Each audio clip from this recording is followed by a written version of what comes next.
Terima kasih Anda masih digelar perkara. Penganiayaan pengunjung kawasan wisata oleh oknum Satuan Pengamanan menuai sorotan. Kriminolog menilai tindak kekerasan dalam interogasi yang dilakukan para pelaku telah melampaui wewenang dan prosedur. Solidaritas kelompok memengaruhi perubahan emosi para pelaku. Berikut ulasannya. Ketika tugas security misalnya menduga ada seorang terduga pelaku kejahatan, yang bisa dilakukan adalah melakukan penahanan sementara. Interogasi boleh, tapi interogasinya juga harus sesuai dengan prosedur gitu. Ya. Setelah itu kemudian dilaporkan ke polisi, jadi dibawa ke polisi. Dan tindak lanjutnya adalah diserahkan kepada tugas kepolisian gitu.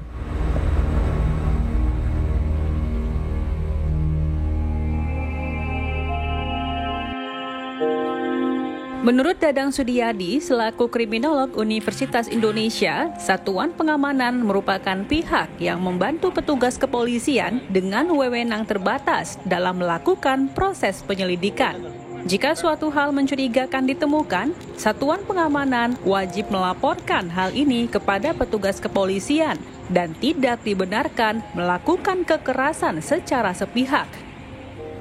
Aksi ini pun dinilai melampaui batas prosedur yang seharusnya dipatuhi oleh Satuan Pengamanan. Kaitannya dengan kewenangan dari petugas security ya. Petugas security sebetulnya salah satu pihak yang berfungsi untuk membantu tugas-tugas kepolisian, tentunya, tetapi dengan kewenangan yang terbatas gitu. Dalam proses penyelidikan maupun proses penyidikan itu kan kewenangannya dari polisi ya, dari kepolisian ya.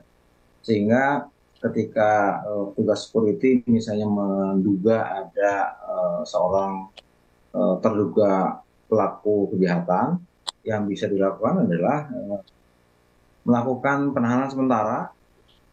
Interogasi boleh, tapi interogasinya juga harus sesuai dengan prosedur gitu. Ya. Setelah itu kemudian dilaporkan ke polisi, jadi dibawa ke polisi.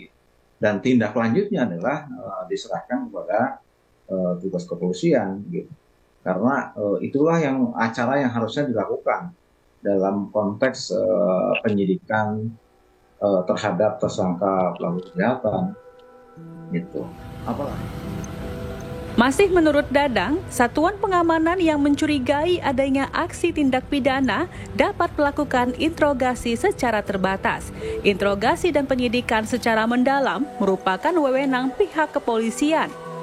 Tak layak bagi pihak Satuan Pengamanan, bahkan petugas kepolisian sekalipun melakukan tindakan kekerasan untuk mendapatkan pengakuan dari seseorang yang diduga melakukan tindak pidana. Gini, interogasi boleh, tapi terbatas. Gitu. Karena kan kewenangan interogasi itu sebetulnya ada di kepolisian. Ketika melakukan upaya untuk bagaimana dia bisa mendapatkan bukti yang cukup, misalnya untuk mendapatkan pengakuan, gitu, mereka harus paham bahwa melakukan tindakan kekerasan untuk memaksa pelaku atau tersangka pelaku kejahatan untuk mengakui perilakunya itu tidak diperbolehkan. Karena gimana pun juga, kalau menangani kejahatan dengan melakukan kejahatan, ya hasilnya akan menjadi kejahatan. Gitu. Even itu dilakukan Pak Polisi sendiri. Pak Polisi juga punya, walaupun punya apa namanya, kalau dibilang punya kewenangan, ya, punya kewenangan untuk melakukan interogasi, tapi interogasi yang bisa dilakukan adalah interogasi yang menghindari adanya upaya-upaya kekerasan. Itu mah interogasi zaman dahulu kala. Ya, sekarang mah ada scientific interrogation namanya gitu, ada penyidikan yang berdasarkan metode ilmiah gitu. Ya, itu adalah satu cara untuk menghindari supaya upaya untuk mendapatkan bukti itu dilakukan tidak melalui pelanggaran hak asasi manusia, tidak melalui upaya-upaya tindakan-tindakan kekerasan. Berdasarkan analisis pengamat sosial Universitas Indonesia Rizalwan Habdi Lubis, adapun faktor yang menyebabkan Satuan Pengamanan di salah satu lokasi wisata di Jakarta ini melakukan tindakan penganiayaan, diantaranya adalah faktor solidaritas pada kelompok, yang mempengaruhi perubahan perilaku berdasarkan tekanan dan kepercayaan kelompok pada suatu sikap sosial dengan melakukan penghakiman dan kekerasan kepada seseorang yang dianggap melanggar norma sosial atau melakukan tindak pidana. Dalam kasus di Ancol ini ya, saya melihat paling tidak ada dua perilaku sosial yang kelihatan begitu ya. Yang pertama itu adalah korsa, yang kedua konformitas namanya ya. Kita lihat dulu yang pertama. Korsa ini artinya adalah solidaritas yang mengikat satu kelompok sosial tertentu ya. Jadi kita melihat bahwa pelakunya ini adalah orang yang memang patut diduga punya korsa ya. Karena satpam ya sama seperti kelompok-kelompok lain yang dibentuk dengan ikatan solidaritas yang kuat ya, seperti aparat negara misalnya ya, dibangun rasa kebersamaannya begitu. Jadi mereka itu akan saling melindungi satu sama lain ya, akan saling membantu satu sama lain. Ya sama juga halnya korsa yang terjadi misalnya di anak-anak sekolah menengah kejuruan ya, dengan tawuran dan sebagainya. Jadi ini pola yang kurang lebih sama lah yang kita namakan korsa tadi. Jadi mereka akan saling membantu satu sama lain ketika ada satu kesulitan ya. Memang di sini kan diduga bahwa ada sering kali terjadi pencurian yang memalukan bagi korpsnya mereka ya. Korps pengamanan di kawasan Ancol tersebut begitu. Sehingga ketika tertangkap satu orang dan ada teman satu orang datang lagi ya, dia akan langsung kemudian ini ya langsung dia akan melakukan kekerasan itu. Itu yang pertama. Yang kedua konformitas ya. Konformitas ini memang selalu punya dampak atau pengaruh yang negatif ya. Konteksnya lebih pada negatif ya. Contohnya adalah orang yang melanggar lalu lintas ya. Satu orang melanggar lalu lintas maka yang lain akan ikut gitu. Nah, di Indonesia juga kekerasan itu menjadi satu perilaku konformitas ya bagi orang-orang Indonesia. Ya, kita akan sangat dengan gampang ya melakukan kekerasan, misalnya melihat orang di pinggir jalan dipukul. Kenapa? Oh, dia maling, kita akan ikut pukul ya. Secara otomatis ya, itu konformitas sosial yang memang sangat negatif ya dalam satu perilaku kerumunan. Mereka hanya ikut-ikutan saja ya. Jadi ada teman berikutnya datang, orang keempat, orang kelima datang. Itu padahal di orang pertama saja sudah bilang tidak ada bukti, orang kedua sudah bilang tidak ada bukti, tapi orang ketiga, keempat, kelima itu melakukan konformitas tadi. Dia mengikuti saja perilaku orang yang sebelumnya sudah melakukan itu gitu, ya, sudah melakukan kekerasan, sudah melakukan mungkin pemaksaan untuk agar pelaku yang diduga mencuri itu mengaku begitu.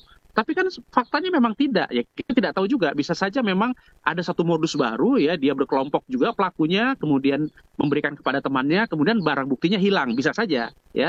Tapi sekali lagi tindakan kekerasan dalam melakukan interogasi dan memaksa agar pelaku terduga pencurian itu mengaku, saya kira tidak dapat diterima.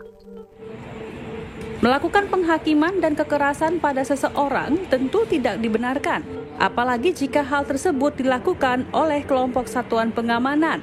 Rizalwan pun menegaskan pembenahan internal harus dilakukan oleh satuan pengamanan yang bertugas dan sosialisasi prosedur harus dilakukan kepada personil di lapangan agar tidak mengulangi kasus di hari kemudian. Ya. Tapi sekali lagi yang lebih penting menurut saya sebetulnya adalah kondisi kehidupan sehari-hari di media sosial. Ya, ini juga sangat sangat menentukan saya kira ya. Nilai agresivitas seseorang itu juga terbangun karena ada kebuntuan ya. Mungkin sebagian besar kita ini ya publik begitu melihat ada dorongan-dorongan untuk bergesekan satu sama lain begitu ya. Perbedaan-perbedaan politik yang mungkin semakin masuk ke tahun politik, semakin dekat 2024, publik tetap tergiring ya kepada segmen-segmen tertentu dalam politik begitu. Dan kita juga bisa melihat di sisi yang lain ya, ini konteks pemberitaan juga, media sosial juga ya, mungkin hukum juga kelihatan tidak bisa dipercaya di satu sisi begitu ya. Jadi orang punya kebuntuan untuk akhirnya lebih baik saya ambil langkah main hakim sendiri, memutuskan sendiri, menyelesaikan sendiri tanpa membawa segala sesuatu ke ranah hukum misalnya. Ya tentunya yang jangka pendek adalah perbaikan prosedur ya, prosedur apapun itu dalam konteks penegakan hukum pastinya. Ya, jadi kalau ada orang melakukan perilaku kekerasan ya, katakanlah dalam konteks korsa tadi ya, bahwa dia menyerang kelompok lain atau menyerang orang tertentu dengan menggunakan simbol-simbol kelompoknya, ya ini harus ada tindakan tegas kepada kelompok tersebut gitu ya. Nah ini konteksnya ya pengamanan satpam di Ancol itu ya, itu selain oknum-oknum pelakunya, kemudian perbaikan pada SOP-nya begitu ya. Saya yakin sebetulnya tidak ada SOP, atau kalaupun ada SOP ya, itu tidak disosialisasikan secara rutin ya kepada para personil ya di lapangan.